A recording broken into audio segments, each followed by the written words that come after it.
Hi hello എല്ലാവർക്കും Friday ഷോർട്സിലേക്ക് സ്വാഗതം. ഞാൻ ഇന്ന് കുക്കിംഗ് വീഡിയോ ഒന്നുമല്ല, ജസ്റ്റ് ഒരു അൺബോക്സിങ് വീഡിയോ ആയിട്ടാണ് വന്നേക്കുന്നത്. ഒരു കോക്കമസ് എന്ന് പറഞ്ഞിട്ട് സ്റ്റീൽ പാത്രങ്ങളുടെ ഒരു അൺബോക്സിംഗ് ആണ് പറയുന്നത്. നമ്മളിപ്പം ഫുഡിനെ കുറിച്ചൊക്കെ ഭയങ്കര അവയർനെസ് ആയിട്ടിരിക്കുന്നൊരു സമയമാണ്. ഇപ്പോൾ ലോക്ക്ഡൗൺ ആയപ്പോഴത്തേക്ക് എല്ലാവരും വീട്ടിലൊക്കെ കൃഷി ചെയ്ത് ഓരോന്നൊക്കെ ഉണ്ടാക്കാൻ തുടങ്ങിയിട്ടുണ്ട്. അപ്പോൾ നമ്മൾ ഫുഡിന് ഇമ്പോർട്ടൻസ് കൊടുക്കുന്ന പോലെ തന്നെയാണ് നമ്മളത് ഉണ്ടാക്കുന്ന പാത്രങ്ങൾക്ക് ഇമ്പോർട്ടൻസ് കൊടുക്കേണ്ടത്. നമ്മളിപ്പം സാധാ നോൺ സ്റ്റിക്ക് പാത്രങ്ങളൊക്കെയാണ് യൂസ് ചെയ്യുന്നത്. അതിൻ്റെ ആ ഒരു കോട്ടിങ് പോയി കഴിഞ്ഞാൽ പിന്നെ അതിൻ്റെ ഒരു യൂസ് പിന്നെ അത് കൊള്ളത്തില്ല. അപ്പോൾ ഞാനുള്ളൊരു ഒരു റിസർച്ചൊക്കെ ചെയ്തതിന് ശേഷം എനിക്ക് മനസ്സിലായിട്ടുള്ളൊരു കാര്യം, ഏറ്റവും നന്നായിട്ട് ഫുഡ് വെക്കാൻ പറ്റുന്നത് നല്ല ഗ്രേഡ് കൂടിയ സ്റ്റെയിൻലെസ് സ്റ്റീൽ പാത്രങ്ങളും അതുപോലെ തന്നെ കാസ്റ്റ് അയൺ പാത്രങ്ങളും ഒക്കെയാണ്. കാസ്റ്റ് അയണൊക്കെ നല്ല വിലയാണ്. അപ്പോൾ ഞാനിന്നിവിടെ എടുത്തേക്കുന്നത് സ്റ്റെയിൻലെസ് സ്റ്റീൽ പാത്രങ്ങളാണ്. ഈ കുക്ക്വെയർ സെറ്റിലെ ഏറ്റവും വലിയ പാത്രമാണ് ഞാനിപ്പോൾ എടുത്തേക്കുന്നത്. ഇതവിടെ കോർക്കമസ് എന്നൊരു ബ്രാൻഡിങ് ഒക്കെ കൊടുത്തിട്ടുണ്ട്. നല്ല ഫിനിഷിംഗ് ഒക്കെയാണ്. ഇത് നമുക്ക് ഇൻഡക്ഷൻ കുക്കറിലും ഗ്യാസ് സ്റ്റൗവിലും ഒക്കെ യൂസ് ചെയ്യാം. 24 സെൻറ്റിമീറ്റർ ആണ് ഇതിൻ്റെ ഡയ. Made in തുർക്കിയാണ്. അതുപോലെ തന്നെ 6.3 ലിറ്റേഴ്സ് ഇതിൽ കൊള്ളും. പിന്നെ നല്ല വെയിറ്റ് ഒക്കെ ഉണ്ട്. അതുപോലെ തന്നെ ഇതിൻ്റെ കൂടെ ഒരു ലിഡ് വരുന്നുണ്ട്. അതും സെയിം സ്റ്റെയിൻലെസ് സ്റ്റീലിൻ്റെ തന്നെയാണ്. മേളിൽ പിടിക്കാനൊക്കെ ഉണ്ട്. നല്ല ഭംഗിയുണ്ട്. ഇത് നമുക്കിതിവിടെ വെക്കാം. അടുത്തത് ഒരു സോസ് പാൻ ആണ് വരുന്നത്. ഇതിനും അത്യാവശ്യം വെയിറ്റ് ഒക്കെ ഉണ്ട്. ഇത് 3.6 ലിറ്റർ ആണ് ഇത് വരുന്നത്. സെയിം 24 ഡയ ഉണ്ട്. അതുപോലെ തന്നെ ഇതിൻ്റെ കൂട്ടത്തിൽ ഒരു ലിഡ് വരുന്നുണ്ട്. അതും സ്റ്റെയിൻലെസ് സ്റ്റീലിൻ്റെ തന്നെയാണ്. നല്ല ഭംഗിയുണ്ടത്. ഇനി അടുത്തതായിട്ട് വരുന്നതെന്ന് പറഞ്ഞാൽ ഒരു മീഡിയം സൈസ് പാത്രം. ഈ കൂട്ടത്തിൽ മീഡിയം സൈസ് ഒരു ചരുവം പോലെ ഉണ്ട്.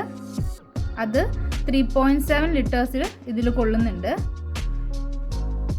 ഇതിൻ്റെ കൂട്ടത്തിൽ അതിനും ലിഡുണ്ട്. അതും സ്റ്റെയിൻലെസ് സ്റ്റീലിൻ്റെ തന്നെയാണ്. അടുത്തത് ഈ കൂട്ടത്തിൽ എനിക്ക് ഏറ്റവും ഇഷ്ടപ്പെട്ട ഒരു കുഞ്ഞു പാത്രമാണ്. ഇത് 2 ലിറ്റേഴ്സ് ഇതിൽ കൊള്ളുന്നുണ്ട്. കണ്ടിട്ട് എനിക്കിതിൽ ചായ തിളപ്പിക്കാനൊക്കെ തോന്നുന്നുണ്ട്. അതും നമുക്ക് അത്യാവശ്യം വെയിറ്റ് ഒക്കെ ഉണ്ട്. സെയിം ഇതിൻ്റെ കൂടെ തന്നെ ലിഡ് വരുന്നുണ്ട്. ചെറിയ ലിഡാണ്. അതും സ്റ്റെയിൻലെസ് സ്റ്റീലിൻ്റെയാണ്. അടുത്തത് ഫ്രൈ പാനാണ്. അത്യാവശ്യം നല്ല വെയിറ്റ് ഒക്കെ ഉണ്ട്. അത് 2.7 ലിറ്റേഴ്സ് കൊള്ളും. അതിന് നല്ലൊരു പിടിയുണ്ട്. അത് പെട്ടെന്നൊന്നും അങ്ങനെ ചൂടാകത്തില്ല. അത്യാവശ്യം ഭാരമൊക്കെ ഉണ്ട്. ഇതിന് സെപ്പറേറ്റ് ലിഡ് വരുന്നില്ല. നമ്മുടെ ഈ സോസ് പാൻ്റെ ലിഡ് തന്നെ നമുക്കിതിൽ യൂസ് ചെയ്യാൻ പറ്റും. രണ്ടിനും സെയിം മാച്ച് ആവുന്നുണ്ട്. അപ്പോൾ ഈ കുക്ക്വെയർ സെറ്റിൽ വരുന്നതെന്ന് പറഞ്ഞാൽ ടോട്ടൽ 5 പാത്രങ്ങൾക്ക് കൂടി 4 ലിഡാണ് വരുന്നത്. 2 പാത്രങ്ങൾക്ക് സെയിം ലിഡ് യൂസ് ചെയ്യാൻ പറ്റും. അതുപോലെ തന്നെ ഇത് 4 ഇയർ വാറണ്ടി കമ്പനി പറയുന്നുണ്ട്. അതുപോലെ തന്നെ 8/10 ഗ്രേഡാണ് ഇതിന് പറയുന്നത്. മെയ്ഡ് ഇൻ തുർക്കിയാണ്. ഈ കുക്ക്വെയർ സെറ്റിൻ്റെ ലാസ്റ്റിങ്ങിന് വേണ്ടിയിട്ട് ഞാൻ കുറച്ച് കാര്യങ്ങൾ പറഞ്ഞു തരാം. നമ്മളിതിൻ്റെ യൂസേജ് കഴിഞ്ഞതിന് ശേഷം നല്ല വൃത്തിയായിട്ട് കഴുകി ഉണക്കി വെക്കണം. അല്ല അതിൻ്റെ വെള്ളത്തിൻ്റെ ഒക്കെ ഇതുണ്ടെങ്കിൽ ചിലപ്പോൾ കളർ ചേഞ്ചും സ്പോട്ടിങ്ങും അതുപോലെ തന്നെ തുരുമ്പ് വെക്കാനൊക്കെ സാധ്യതയുണ്ട്. അതുപോലെ തന്നെ നമുക്ക് സാധാ ഡിഷ് വാഷ് യൂസ് ചെയ്ത് തന്നെ കഴുകാം. അതുപോലെ ഡയറക്റ്റ് അടുപ്പിൽ വെച്ചിട്ട്, അതായത് എണ്ണ ഒഴിക്കാതെ ഡയറക്റ്റ് അടുപ്പിൽ വെച്ച് അങ്ങനെ വരുവാണെങ്കിൽ പാത്രത്തിൽ കളർ ചേഞ്ച് ഉണ്ടാവും. ഒരു ബ്ലൂ കളർ അങ്ങനെയൊക്കെ ഉണ്ടാവാൻ സാധ്യതയുണ്ട്. അതുപോലെ തന്നെ അങ്ങനെ കളർ എന്തെങ്കിലും വരുവാണെങ്കിൽ 1 സ്പൂൺ നാരങ്ങ നീര് ഒഴിച്ചിട്ട് ഒരു 10-15 മിനിറ്റ് നല്ലപോലെ റബ്ബ് ചെയ്ത് കഴിയുമ്പോൾ ആ കളർ പോകാൻ ചാൻസ് ഉണ്ട്. അതുപോലെ തന്നെ നമുക്ക് ഫ്രിഡ്ജിൽ വെച്ചിട്ട് ഈ കുക്കർ സെറ്റിൽ, അതായത് പാത്രങ്ങളിൽ ഫുഡ് വെച്ച് ഫ്രിഡ്ജിൽ വെച്ചതിന് ശേഷം ഡയറക്റ്റ് ഫ്രിഡ്ജിൽ നിന്ന് എടുത്ത് ഇത് അടുപ്പിൽ വെച്ചിട്ട് ചൂടാക്കാൻ പാടില്ല.